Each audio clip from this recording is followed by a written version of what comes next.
me llamo Olivia y bienvenido a mi channel. Mi video hoy es sobre estudiar español durante el verano y cómo puede usarlo cuando no tienes clase. I think I said that right. Let's just go with that. Hi guys, so this is a video about how to use a foreign language when you're not in school so you use it and don't lose it. I have a couple of awesome ideas. I've gotten these from several teachers over the years. I've made some of them up myself, and these I use all the time. It's not just something that I'm making up for this video. I actually use them, so I hope that they are helpful. I personally take Spanish, so a lot of these are Spanish related, but you can adapt them to any language that you take, so let's get into this.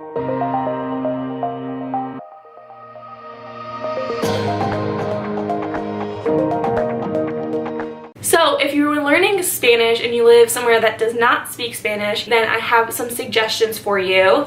I have been in Spanish since I was in 6th grade, so that is 8 years, and I have used a lot of these over the years to help me. My first one I do all the time, and it is listening to Spanish music. I've made my own Spanish playlist over the years, and it is music that I heard while I was in Puerto Rico. It's music that I hear now, and sometimes even your favorite artists like Selena Gomez or Jennifer Lopez, they have songs in Spanish too. So putting them all onto a playlist and then maybe listening to them in the car, trying to learn all the lyrics. It helps you to start thinking in Spanish, which is really important, and it'll help bridge the gap between spring semester and the next fall semester so that you don't lose all of your foreign language. So I listen to Spanish music all the time. My favorite band is CNCO, which is like a boy band from Latin America. They're kind of like the Latin American One Direction, so they were like put together,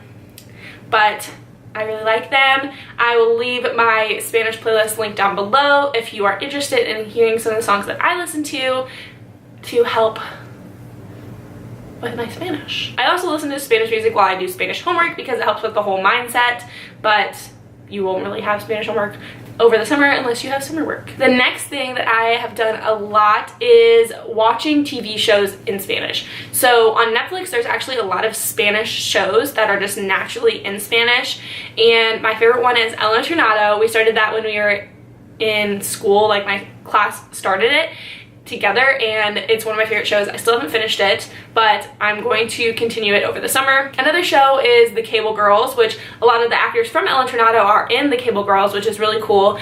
And The Cable Girls is a current show, so they just came out with it like 2 years ago, and they just came out with the 2nd season, I believe, recently, but I need to catch up on that as well. When you watch Spanish shows, it might be hard to follow along because they're natural speakers, they speak quickly, but definitely turn on the subtitles in Spanish so that you're not translating it, you're just understanding it.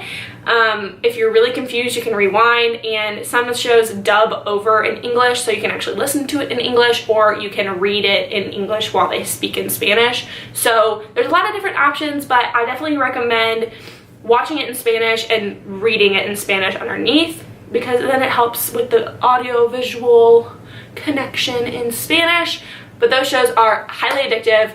They are intense and drama-filled, but those are just my 2 favorites. My, I guess, 3rd tip is to watch your favorite movies in Spanish. So if you have a DVD of like Frozen or Cinderella or a movie that you know really, really well, usually in the options they'll have Spanish dubbed over the regular words. So the first time I watched Moana was actually in Spanish. I know on Netflix they have that option for a lot of movies, but not every movie, so maybe try sitting down and watching and listening to it in Spanish, because you already know it really well, so you'll be able to understand what they're talking about, and you can hear the similar words in Spanish, and sometimes even the songs are in Spanish, like Moana has Spanish songs. That is a really good tip. I've done that a lot in the past, especially if you're in Spanish 1 or 2. It's very helpful to start kind of hearing it and understanding it. And along the lines of watching your favorite movie in Spanish, you could also read your favorite book in Spanish. So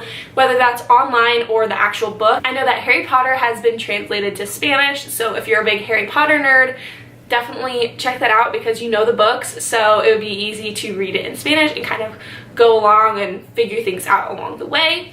Or you could just go to a resale bookshop. Usually they have a foreign language section, and you can pick up a Spanish book, which I actually have one in my closet that I have not touched since I bought it, so I should take my own advice and read it. My next thing is a suggestion that my college professor had for us, and it is to actually write your journal in Spanish. So I picked up this journal from TJ Maxx for $5, and it's completely empty because I haven't started doing it yet, but maybe you recap what happened in your Spanish show in Spanish in your journal, or you just talk about your day, or you practice conjugations or something like that, just to kind of keep your brain turning, because this will be so helpful for you, and it's kind of funny to see how like your Spanish progresses. So I'm definitely going to be starting that very soon so that I don't lose all of my Spanish. Another thing you could do is follow your favorite Hispanic musicians and actors and actresses on Instagram,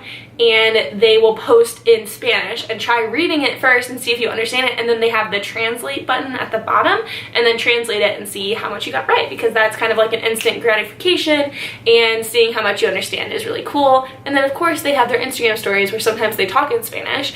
My favorite band, CNCO, like I talked about earlier, they all have Instagrams and they talk in Spanish all the time, and it's really entertaining because I actually do understand it, and I'm kind of surprised by my ability. Last one I would say is the most effective, and that is to respond to people in Spanish or whatever foreign language, and then translate it for them. So if someone asks if you want more food, you could easily just be like, sí, más por favor, and then if they don't understand, just be like, yes please, I would like more. Doing that allows you to think in Spanish and then translate it. So it's actually very helpful. It's an awesome skill to have, because that way you are thinking in Spanish, and that is the whole goal of learning a foreign language, is to be able to think in that language, and then you'll be able to talk really quickly as well. So those are my tips. I hope that this video wasn't too discombobulated, because I felt a little discombobulated, but I am going to go watch El Internado because I don't even remember where I was, and it's highly addictive. I'm on season 4-ish. Each episode's like an hour and a half, so just prepare yourself. Gracias por viendo mi video y ojalá que tienes un gran día.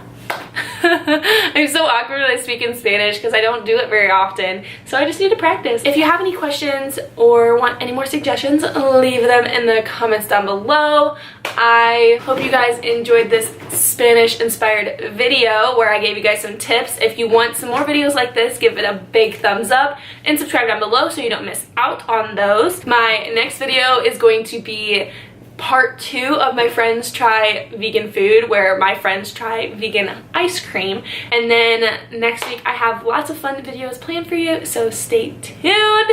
I love you guys so much, and I will see you in my next video. Bye. Make sure you subscribe.